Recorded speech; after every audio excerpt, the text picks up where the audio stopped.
Global Transformation Astrology, GTA, with William Stickevers. Nodal axis. So if we just look at the 90 degrees, let's just say, okay, we got the 90 degrees happening right now, starting August 3rd. It's going to be operative. It's been operative, but it will continue to be operative well into the end of this year. Every time we saw that alignment, what have we seen historically? So we've seen with Pluto squaring the node corresponds with significant tension, crisis, or conflicts that lead to shifts in the global economy, such as the early stages of the Great Depression in 1931. Pluto square the node. 1973 oil crisis, Pluto square the node. The beginning of Japan's lost decade in 1989, Pluto square the node. The onset of the Asian financial crisis in 1998. That's right, Pluto square the node. And the peak of the U.S. housing price in late 2006, the start of the subprime mortgage crisis, which led to the great global financial crisis. That's right. So it looks like to me, something is really brewing out there. And just for your reminder, for those of you who are like a little bit, well, if that's true, William, I would know about it. I'm pretty up on this stuff. I trade the markets. Well, let's just go over the list here. Okay. Financial events in 2023 so far. Mortgage rates have passed 2008 highs at 7.2%. Credit card debt set to hit $1 trillion for the first time ever. Regional bank crisis leads to the second and third largest bank collapses in history. 30+ events mark a move away from the US dollar. Fed raises interest rates to the highest level since 2001. Debt ceiling crisis nearly led to US default. The US has seen the most bankruptcies since the 2020 lockdown. Interest rate expenses on U.S. debt is set to cross $1 trillion annually. Fitch downgrades U.S. credit rating for the first time since 2011, and the Fed removed a recession from their forecast. That's right.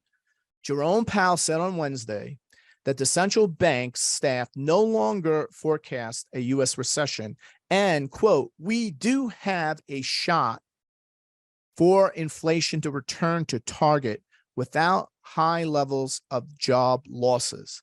And this came less than a year after they said a recession would happen, right? And a recession would only be the only surefire way to tame this out of control structural inflation would be for the Fed to invoke a recession, right? And yet at the same time, the S&P 500 is up an incredible 700 points this year. So we're really this is really unprecedented. It looks very much like what we saw back in 2006, 2007. And so transiting Pluto, squaring the transiting North Node that was occurring during that period, right, has correlated with major shifts, major downturns, sharp decline in tax revenue, reductions in demand for key industries, loss of full-time jobs, increased corporate job cuts, housing market struggles, commercial real estate crisis looming, widespread financial insecurity, banking system vulnerabilities, misplaced trust and leadership. And this is what we're looking at here. We're seeing this play out very clearly. And right, Biden gaslights Americans with fake manufacturing boom as U.S. production plunges. So the truth is the U.S. manufacturing has been in a dramatic decline since Biden took office. The PMI index, the ISM Purchasing Managers Index, has been in a free fall since March of 2021, dropping to levels not seen since the COVID lockdowns of 2020. As a point of reference, a PMI above 50 indicates growth in manufacturing, which implies growth in what? The economy.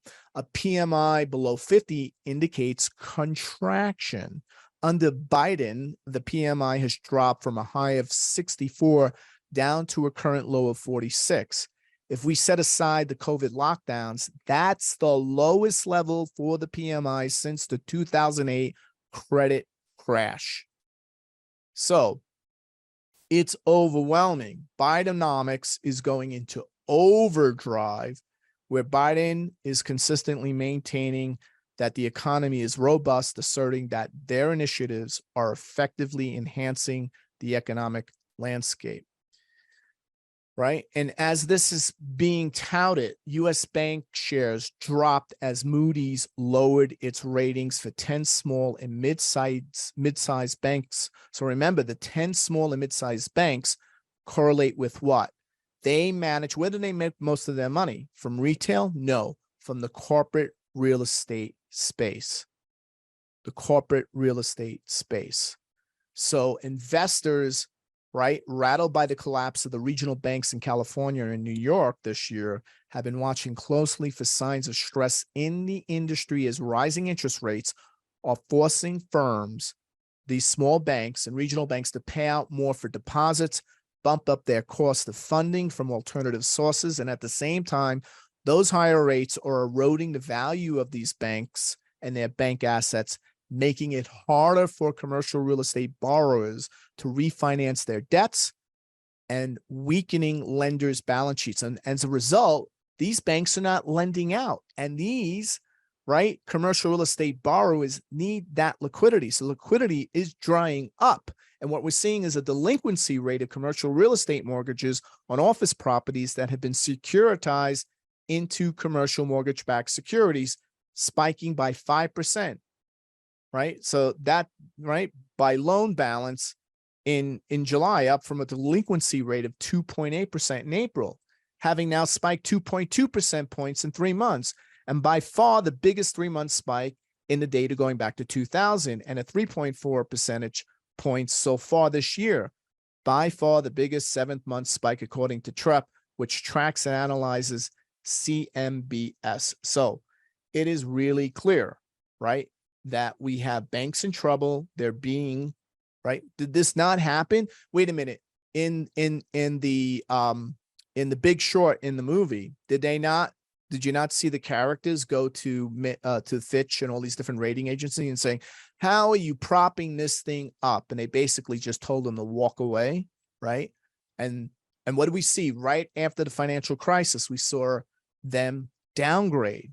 Now, because of the criticism, the massive criticism that came out of the 2008, 2009 crisis, we saw Moody's and Fitch and all these other rating agencies, they're not waiting. They're saying, no.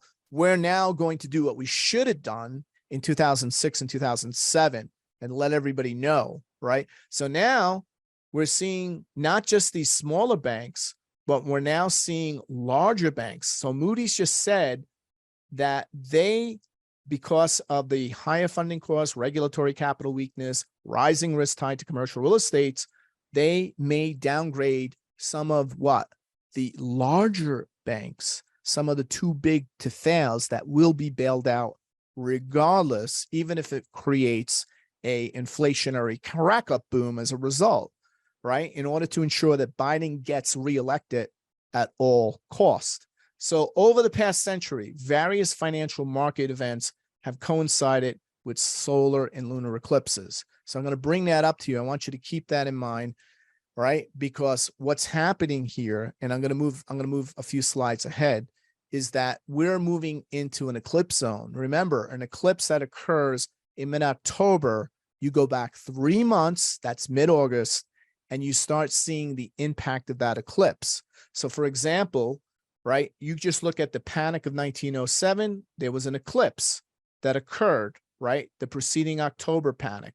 The stock market crash of 29, we saw the solar eclipse on November 1st, 1929, which occurred 3 days after Black Tuesday. Black Monday in 1987, we saw a solar eclipse on September 23rd, 1987, preceding the stock market's largest one-day percentage decline on October 19th, with the Dow Jones dropping 22.61%. We saw this happen in the 1997 Asian financial crisis, where the crisis began in July 97 with a solar eclipse hitting on March 9th, leading to the devaluation of Asian currencies, financial institutions collapsing all throughout Asia, and economic contraction. That was followed by the dot-com bubble in 2000, where a lunar eclipse on January 21st preceded the NASDAQ peaking on March 10th, followed by a decline lasting over 2 years, an 80+% loss in the markets. And the global financial crisis, 2008, a solar eclipse on August 1st, 2008 occurred months before the Lehman Brothers collapse in September, marking the global financial crisis onset. So we've got these eclipses. I'm going to skip past this. We'll go back in a minute. I want to talk about this eclipse, right? So we got this eclipse for October 14th, 2023. And we could see here, right? Again, over the past century, various financial market events have coincided with solar and lunar eclipse. Now, that's not always the case, but when you have a series of underlying fundamentals that are showing that the economy is a lot weaker, the markets are in this extend and pretend bullish mode of trading, which really doesn't have any legs. When an eclipse comes along, right? The eclipse does what? It reveals the truth. It reveals the truth. It like throws the cold water on everybody. It's like when you see that scene in a 1920s, film where they're having a big party in the big mansion and they're popping the champagne bottles and it's like at midnight and it's just the cops storm in and arrest everyone, right? Just at that moment. So that's what the eclipse, nobody saw it coming. So it's just like that type of imagery that we need to keep in mind. So we have this eclipse on October 14, 2023. It's in Libra. And what do we see here? We see that Pluto, right? Pluto in Capricorn making all these impacts. So we have a sun, moon, nodal, and Mars. You could throw in Mars, right? Making a direct square alignment with that Pluto. And right, the last time we saw this type of thing, if you just go, the European sovereign debt crisis in 2010, we had a lunar eclipse, the British exit referendum, right? We had a lunar eclipse as well. And then the COVID-19 crash, right? Which basically impacted everything worldwide on February 20th, 2020 was, following a lunar eclipse on January 10th. So we're having now a solar eclipse, much bigger, much stronger, much more powerful, and it's all intertwined. Remember, that eclipse is connected to the nodal axis that's squaring Pluto. We see what it has done historically when that's happened. To watch the full presentation and more like this on geopolitics, the economy, and world events from an archetypal and mundane astrological perspective, join the Global Transformation Astrology membership. Go to gta.williamstickevers.com. Become a GTA member today.